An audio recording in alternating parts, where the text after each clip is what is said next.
Neulich ruft mich ein Spätzl an und fragt mich, ob ich beim Siedeln helfen kann.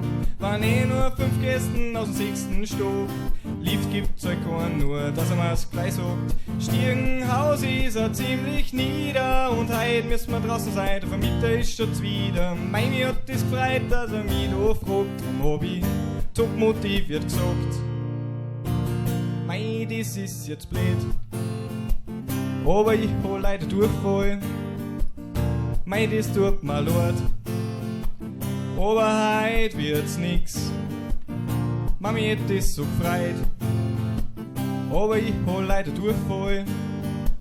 Aber beim nächsten Mal, da hilf ich wieder fix.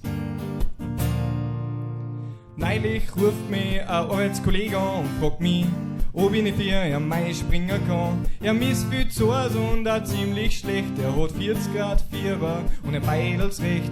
War gescheiter gewesen, er war halt liegen geblieben, denn er hat schon circa 10 Mal in die Ecken gespieben. Mei, mir hat das gefreut, dass er mich da fragt, drum hab ich verständnisvoll gesagt. Mei, das ist jetzt blöd, aber ich hab leider Durchfall. Mei, das tut mir leid, aber heut wird's nix. Mami hätt es so gefreut, aber ich hab leider Durchfall. Aber beim nächsten Mal, da hilf ich wieder fix. Mei, das ist jetzt blöd, mei, das ist jetzt blöd, aber ich hab leider Durchfall, starken Durchfall. Mei, das tut mir leid, mei, das tut mir leid, aber heut wird's nix.